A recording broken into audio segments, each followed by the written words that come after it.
Good evening and welcome to the April 29th, 2015 edition of Bond Squad's Bond Squad After Hours broadcast.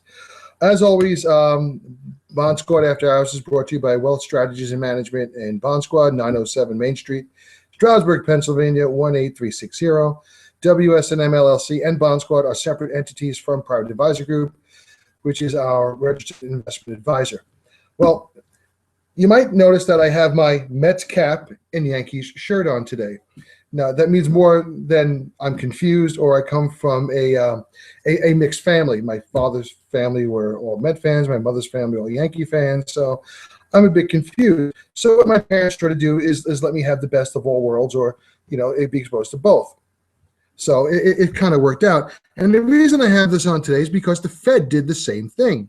All right, the Fed came out today and gave something for everyone. For the hawks who want to see a Fed tightening sooner, they left tightening on the table. For those who wanted to see lower rates for longer, they said, hey, we're going to be patient. We need to see more evidence that the economy is building strength.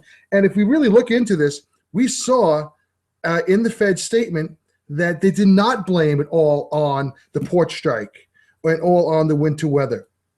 The media is saying, oh, the Fed blamed it on that. It's all transitory. Let us read to you the opening paragraph from the actual statement. And it reads, information received since the Federal Open Market Committee met in March suggested economic growth slowed during the winter months, in part reflecting transitory factors. The pace of job gains moderated and the unemployment rate remained steady. A range of labor market indicators suggests that underutilization of labor resources was little changed. Growth in household spending declined. Households' real incomes rose strongly, partly reflecting earlier declines in energy prices. And consumer sentiment remains high. Business fixed investment, softened. That's capital expenditures, by the way. The recovery in the housing sector remained slow, and exports declined.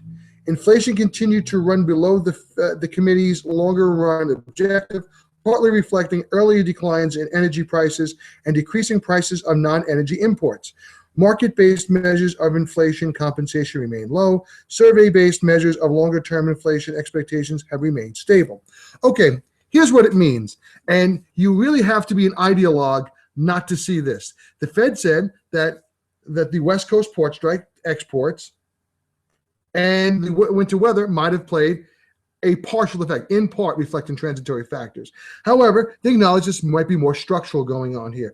Both structurals from the need of labor, the change in the structure of the economy, but also in the strength of the dollar, which is probably a bigger factor in the drop in exports than the West Coast port strike. There are other ways to export, yes, that clogged things up, but also clogged imports too, by the way. Stuff was left on ships coming into the country. So it kind of works its way out. But the ideologues like to see what they like to see. So the problem with this is that the dollar story is probably not one which will fix itself anytime soon. And by that we mean we've seen a weakness of the dollar in the past month. All right. And recently we've seen European sovereign debt yields, particularly the German Bund, start to rise. In fact, the 10-year German Bund was 7 basis points, 0.07% 2 weeks ago. Today, it was around a quarter of a point. All right, it's doubled just in the last 2 days. All right, now some of that is Bill Gross and some other guys saying short it, so everybody puts the short on. Talks his book, and it's a self-fulfilling prophecy. Thanks, Bill. But the problem here is, do you think Mario Draghi is going to sit by while the euro strengthens and sovereign debt yields rise and undermine his monetary stimulus? Of course he won't. So what that probably means is that the ECB, through jawboning and if necessary, actual further easing of some kind, will look to push those debt yields down and push the value of the euro down. So this means, in all likelihood, that the dollar will remain relatively strong. Now, will it go to 107 where it was a few weeks ago? Maybe, maybe not. Maybe it goes to parity. Maybe it goes below. And maybe it rises a little bit, falls a little bit from here, rather. But it probably doesn't go to into the 140s or the 130s or even the 120s anytime soon. So the dollar will be relatively strong versus last year's second and third quarter rebounds. Well, that presents a problem now, because look at GDP that we just saw for Q1. It's the first reading. There'll be adjustments. It could be lower. If you backed out inventory buildup, we would have had contraction in the first quarter again. And you can't say, well, there's something wrong with those numbers and they'll fix themselves. If the numbers are broken, the numbers are broken. Okay, there's a seasonality problem in the GDP numbers. So if the negative 2.2% last year and the positive 0.2% are understating it, then one has to be honest and say that the rebounds in the subsequent quarters are also skewed. They're also not real, because the numbers are playing catch up, right? So what's real? As we said in last week's broadcast and in many, many reports over the past several years, what is real is the year-end average for the 4 quarters. And year after year after years in the recession, since the recession, we've been printing in the mid 2%, 2.4, 2.5, 2.2. We've been printing there. That is probably real. That is probably the good story. Why? Even if you didn't have good seasonality formulas and you let the numbers go hog wild from quarter to quarter. Remember, seasonality supposed to take into account, and in theory, you should see if the economy is growing at 2.5, you should see from Q1 through Q4 2.5 prints, give or take, right? But if you didn't have seasonality formulas and you had your -1, +5, +4, 1%, you would still average 2.5, right? That, whether you can factor seasonality or not, the year-end 4 quarters is probably a good indication of what the economy is growing at. And we've seen for the past 5, 6, you want to say 5 years, because recession ended mid-09, what we've seen is the economy is capable of growing in the mid-2s. It's probably real. It's probably structural. And for a lack of a better word, it's permanent. We hate to use the word permanent because nothing really permanent, but at least it's long-term. It's secular. It's not cyclical. It's not transitory, as the Fed likes to say. Why? We don't want to beat this to death. We only have a half an hour, but spending habits are different. Demographics are different. Twitter's CEO was on today saying that they hired demographers and they've come to the same conclusion Bond Squad has.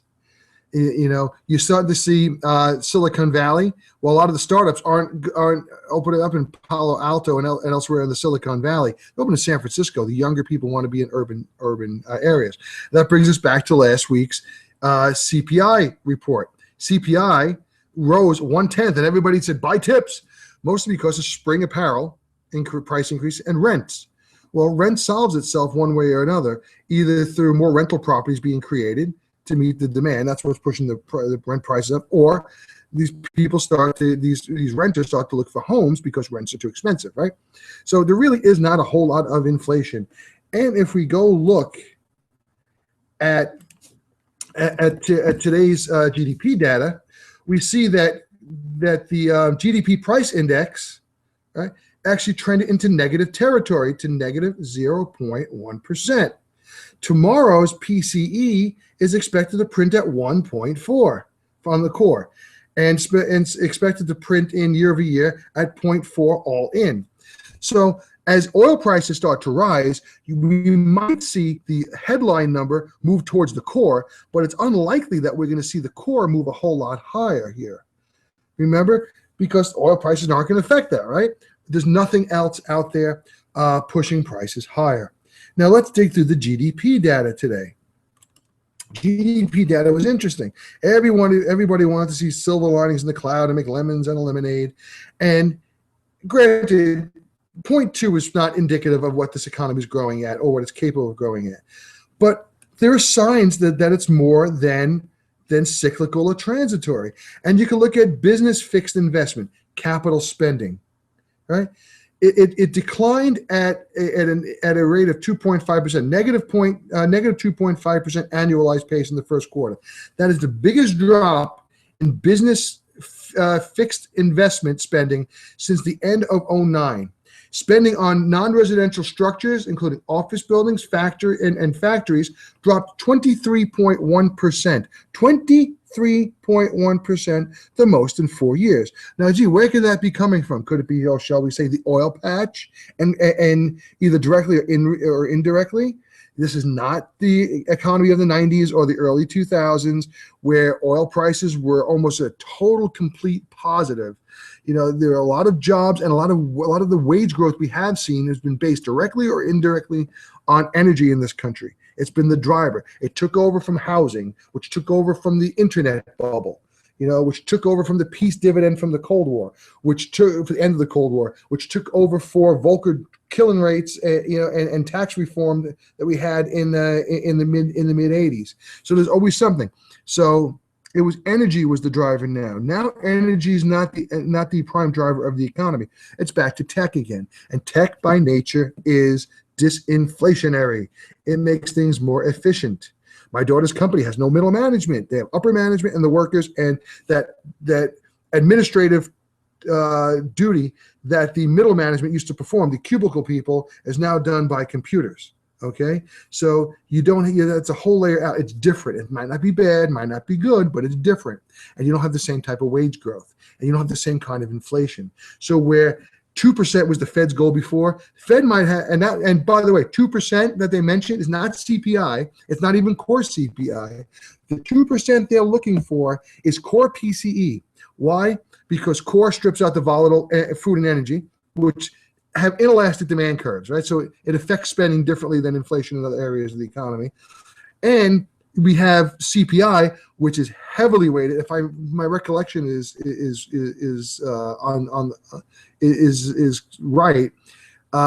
correct, I believe rents make up over 20% of CPI.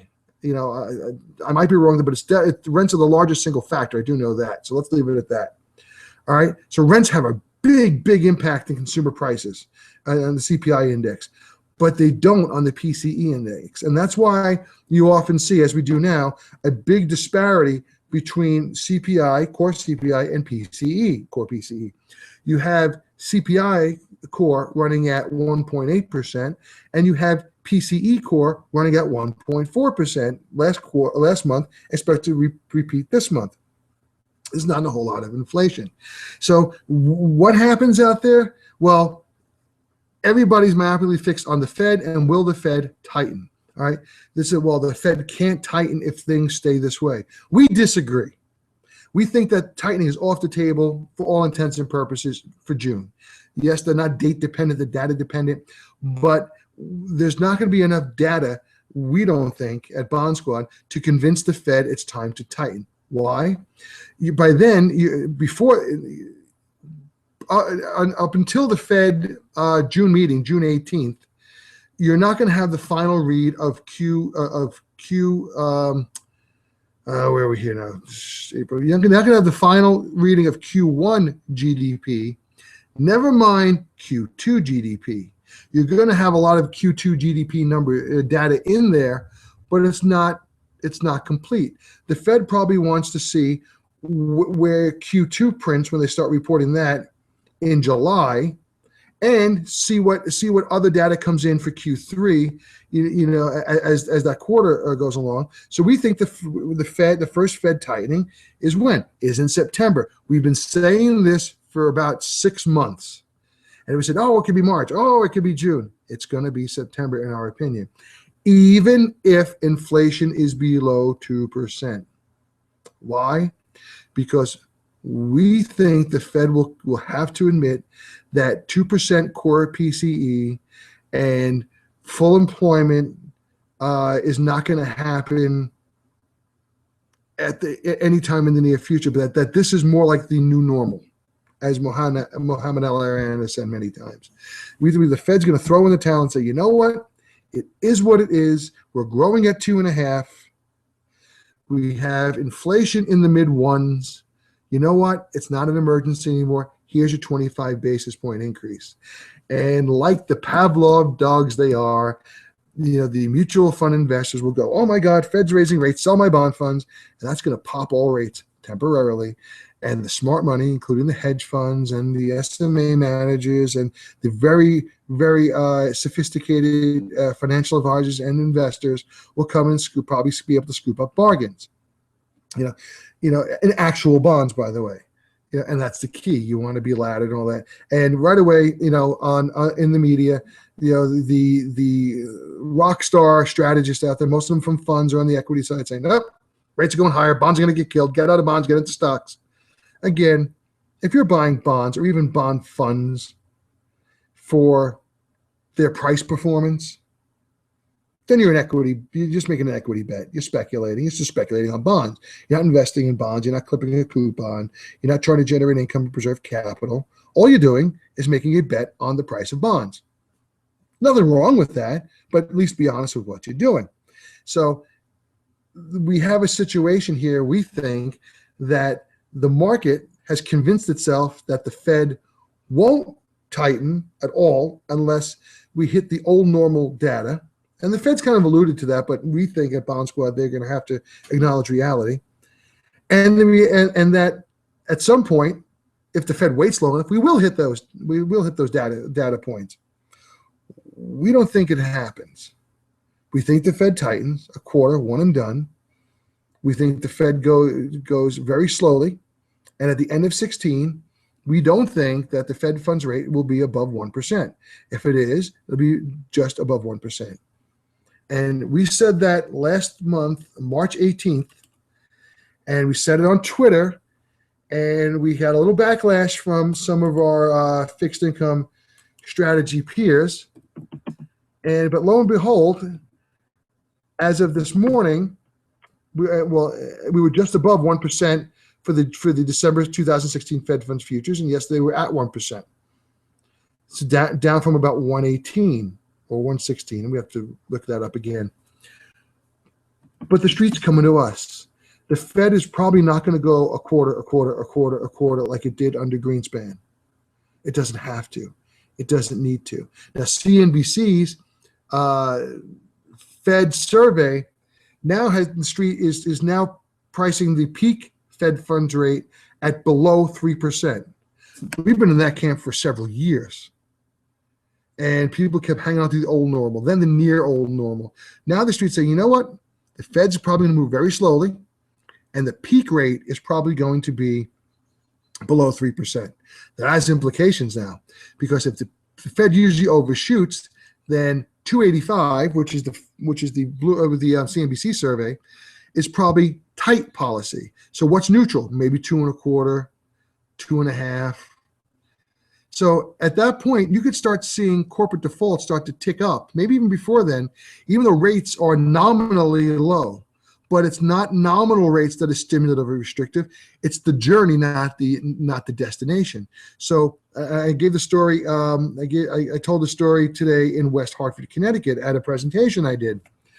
In 1990, I got my first mortgage in the house I'm sitting in. This kitchen has been redone. Thank you. It looks nice. And I got a mortgage of at 10.25%, 30-year fixed rate. Sound high, right? In 1990, I had the lowest mortgage rate of anyone in my department on the old Wertheim Schroeder fixed income desk. All right, the lowest. A few years later, I refied at 8, and then at 6, then at 4.25. All right, going from 10 to 8 to was stimulative. Going from 8 to 6 was stimulative. Going from 6 to 4.25 was stimulative. It put more money in my pocket, not just taking that equity, which I really didn't do much of, but it lowered my monthly payments. All right. So it wasn't the rate, it was the savings versus what I had before. So now we're in the reverse part of this. Let's say mortgages of 4% and they go to 5 and 6. Well, they're still nominally low, right? But they're not stimulative. They just went up 100, 200 basis points. Okay? You can't say, well, they're still cheap. So no. It doesn't work that way. The whole idea of stimulating rates is to lower it where it was before. They encourage tapping of home equity, refi, not just borrowing, but freeing up equity. Or if you're borrowing, trade in a car. And this is going to be a problem down the road if rates do rise, because you're going to have people say, I want to trade in my car. And they say, okay, here's your car loan rate. It's 12%. Now, I can't afford that. Oh, gee, what are you going to do? It loses its stimulative power.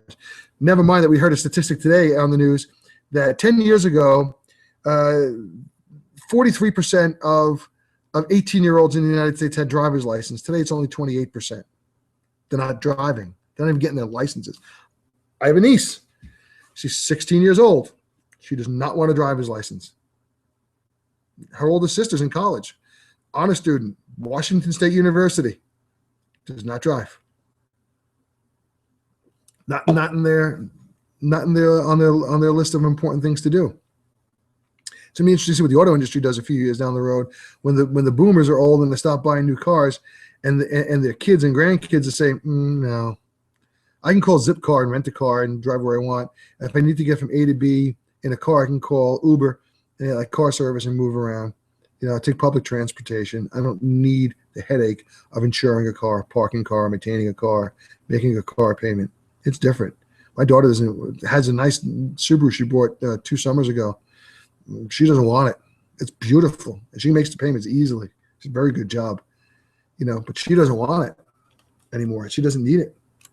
It's not, the priorities are very different. But back to where we are here. All right, so we saw a really, really, really poor first quarter GDP. We don't think the revisions make it look materially better. It could actually even become worse. The streets already were forecasting only a second quarter rebound in the 3s. Last year it was like in the 4s, remember? High 3s to low 4s, and we got low 4s. Street thinks 3, 3.1. 3.1 was the last survey I saw of economists on the street. And we think 3 or 3.5 is probably our rebound. And maybe a repeat in the third quarter when you get some holiday inventory build and all that. And the fourth quarter, you probably back down in the 2s. And where they finish the year, 2.2, 2.3. Probably where you finish the year. Fed's going to probably tighten anyway. Long-term rates probably pop and come back. The global demand for debt is huge out there. Huge. Even if the Fed started running off its balance sheet. And by the way, the average maturity of the Fed's balance sheet is right around 6 years, last I checked. Just doing a rough average, 6 years. So people think they own 10s and 30s. They own relatively little 10s and 30s. They own mostly 3 to 7 for their QE assets. So when they do, and the Fed starts letting loose, it's not going to really pound the long end of the curve anyway. But the long end of the curve is where pension funds, and believe me, overseas, that's all they have. They don't have 401ks like we do. They buy U.S. Treasuries. Central banks looking to manage, if not manipulate, currency will buy the 10-year. Insurance companies are starving, especially life insurance companies. They have no yield out there, but they have no choice. They have to buy bonds, and they have to buy investment grade, especially treasuries, to buy the heck out of the 10-year. So enjoy your forays above 2. At some point, we might even get above 2.5 on a tantrum, and then right back down it comes. This is what it is. We're not worried by these numbers today. The Fed will leave tightening on the table. If you're looking for rapidly rising rates, you're probably not going to get it. If you're looking for your floaters to float much, maybe they get 100 basis points off the floor if they have a floor. There's not going to be a whole lot of floating on your floaters. The floating that does happen in the junk floaters probably starts increasing corporate defaults and delinquencies. Remember, if the revenues aren't there, if the economy is slow and the revenues can't meet the increased interest expense, what do companies do? Same as human beings and families do, right? They start going delinquent or defaulting on their debt. So that's probably a few years down the road. We think Fed funds rate peaks are right between 2.5 and 2 3/4. Probably does that sometime, we'd say, first half of 18, and then back down it comes. That's what we see. If something changes, we'll change. But at this point, we don't. If those who are going to go in and out of bonds because of price, feel free to do so. We're building portfolios. We're barbelling, we're laddering, we're constructing portfolios for people's needs to buy and hold. Remember, in bond redemption, not fund redemption, bond redemption, maturity, there is salvation. As long as the issuer is solvent, you're going to get par. I don't give a dang what happens in between to the price. I'm laddered. If the Fed has to raise rates dramatically, I can roll at higher rates with the short end of the curve. If rates don't rise a lot, my long-term bonds are anchored out there. They provide me some higher return. There's no reason to get exotic in bonds. There really isn't. Exotic bonds, range accruals, various bells and whistle floaters and such.